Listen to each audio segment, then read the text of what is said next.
I'm Vanessa, and my life in this quiet Ohio suburb was supposed to be a safe haven, a place where the biggest worry was a messy garden or a nosy neighbor. But beneath the surface of my perfect little world with Mark, my steady, hard-working husband, a storm was brewing, one I never saw coming. Picture me standing in the steam of a hot shower, the world outside muffled, when a single chilling sound shattered my peace. Now I'm caught in a web of secrets and guilt, my heart racing every time I hear his voice. What did I do in that fleeting, reckless moment that could unravel everything I've built? And will Mark ever look at me the same way again if he finds out? Picture this. A sky so heavy with gray it feels like the world's holding its breath, pressing down on the rooftops of my quiet Ohio suburb. I'm Vanessa, 31 years old, caught in the rhythm of a life that hums along like a well-oiled machine until it doesn't. I've lived in this sleepy neighborhood of neat lawns and cul-de-sacs for 5 years now, in a modest 2-story house with cream siding and a garden I swear I'll tend to one day. My husband, Mark, is 34, a man of steady habits and quiet strength, with hands that fix anything from a leaky faucet to a broken conversation. He's the kind of guy who leaves for work at 6 a.m. sharp, his thermos of black coffee in hand, and returns with the weight of the day etched into his shoulders. We've built a life here, one of routine and small comforts, where the biggest drama is usually whether the neighbor's dog got into our trash again. This morning, though, there's a strange edge to the air, a whisper of something I can't quite name as I stand at the kitchen window, watching the first drops of rain tap against the glass. I'm still in my faded robe, hair a mess, sipping coffee that's gone lukewarm while Mark's already halfway through his commute to the warehouse downtown. The house is silent except for the faint tick of the clock above the stove, counting down to… what? I don't know. I've got the day ahead of me, errands to run, bills to sort, maybe a call to my sister in Cleveland to catch up on family gossip. It's the kind of day that should slip by unnoticed. As the morning drags on, that odd tension I felt earlier lingers, though I can't put my finger on why. I shake it off and head upstairs to my office, a small room tucked at the end of the hall with a desk cluttered with sketches and design software open on my laptop. I dive into some freelance work, tweaking a logo for a client, but my eyes keep drifting to the window. Down in the driveway, Mark, who got back from work early today, along with his buddies Jake and Ethan, are elbow-deep in fixing up Jake's old sedan in the garage. Their laughter floats up, a low rumble mixed with the clink of tools being tossed between them. I smile to myself, glad to see Mark unwinding with his friends, even if it means the driveway's a mess of oil stains and spare parts. By noon, I'm ready for a break. My back's stiff from hunching over the desk, and I've been daydreaming about a long, hot shower to melt away the week's stress. I grab a fluffy towel from the linen closet, the soft fabric a little luxury against my skin, and pick out a lavender-scented body wash that promises to soothe. Heading into our master bathroom off the bedroom, I take a moment to appreciate the space. The walls are lined with cool, slate-gray tiles, a little scuffed from years of use, and the mirror above the sink is still foggy from Mark's shower this morning, a ghostly blur of condensation.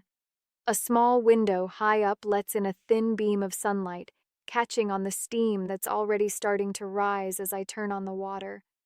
Out of habit, I lock the bedroom door behind me. Not that I'm expecting anyone, but it just feels safer that way.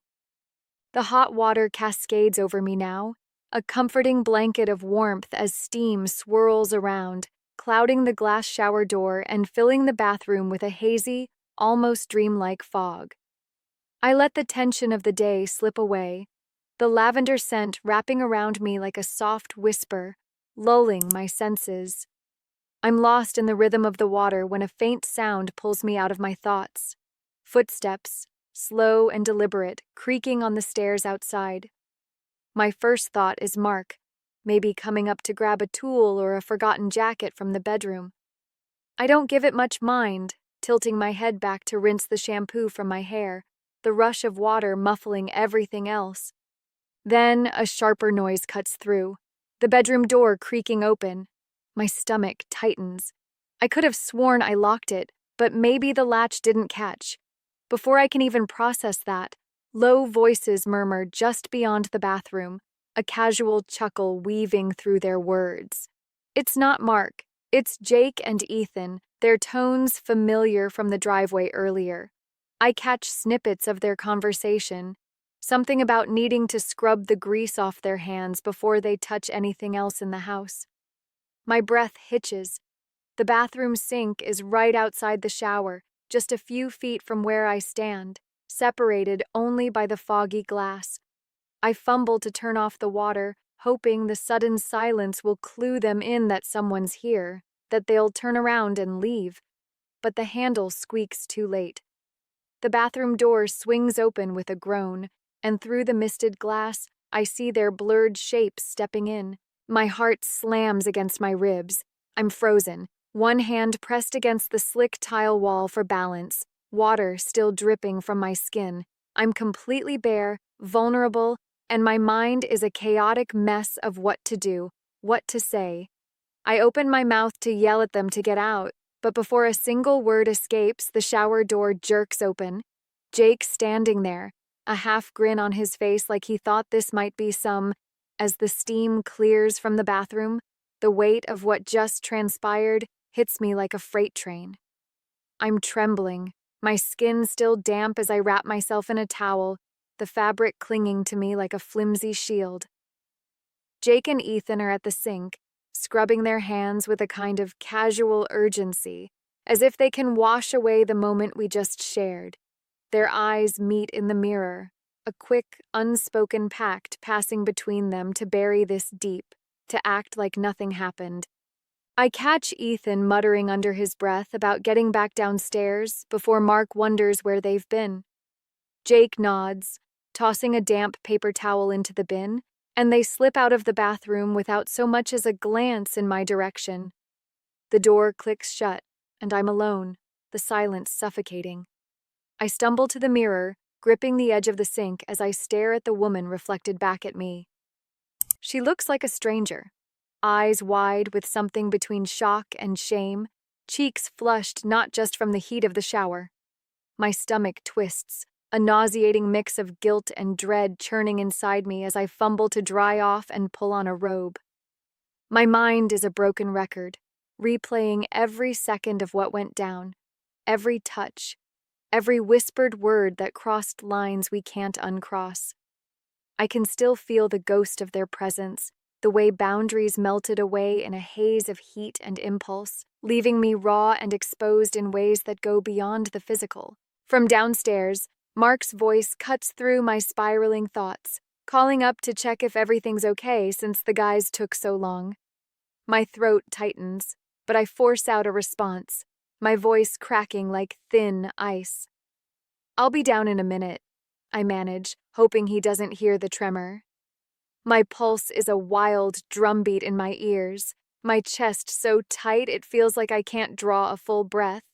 I grab a comb and drag it through my wet hair, but my hands won't stop shaking, the plastic slipping in my grip. Every nerve in my body is screaming. Do I tell him now? Spill everything and let the its later that evening now? And the house feels like it's holding its breath, just like I am. Jake and Ethan are long gone, their laughter and the clink of tools a distant memory from earlier in the driveway. Mark and I are in the kitchen, cleaning up after a dinner that felt more like a chore than a meal. I'm at the sink, scrubbing a pan with way too much force, the steel wool biting into my palms as I try to focus on anything but the storm raging inside me. The guilt is a living thing, clawing at my chest, making every breath feel like I'm swallowing glass. Mark's beside me, wiping down the counter with slow, deliberate strokes, but the silence between us is heavier than it's ever been. It's not the comfortable quiet we've shared for years. It's a weight, a question mark hanging in the air, and I can feel his eyes on me even though I don't dare look up. Then he stops. The cloth in his hand stills, and he turns to face me, his voice low but firm, cutting through the tension like a knife. Vanessa, why've you been acting so off since the guys were upstairs? My heart stops dead. The pan slips in my grip, clattering against the sink with a sound that feels deafening in the quiet. I fumble for words, my mind scrambling for a lifeline, but all I manage is a weak, shaky excuse about being exhausted from work. It sounds hollow even to my own ears, a flimsy lie that doesn't hold up under the weight of his gaze. He steps closer, close enough that I can smell the faint scent of motor oil still clinging to his shirt from the garage, and his eyes search mine like he's trying to peel back every layer I've built up. Jake said something weird when they came back down, he adds, his tone measured but sharp. Mentioned the bathroom being steamy. What's that about? My face burns, heat rushing to my cheeks so fast I'm sure he can see it, like a neon sign flashing my guilt for the world to read. My throat tightens, a vice squeezing shut. It's been a week since that day, and I'm still tiptoeing around Mark like I'm walking on shattered glass, every step threatening to cut me deeper. He hasn't mentioned Jake's offhand comment about the bathroom again, but there's a chill in the air between us now, a distance I can feel even when he's right next to me. His touch, once so warm and familiar, feels like a stranger's, brief, mechanical, like he's holding something back.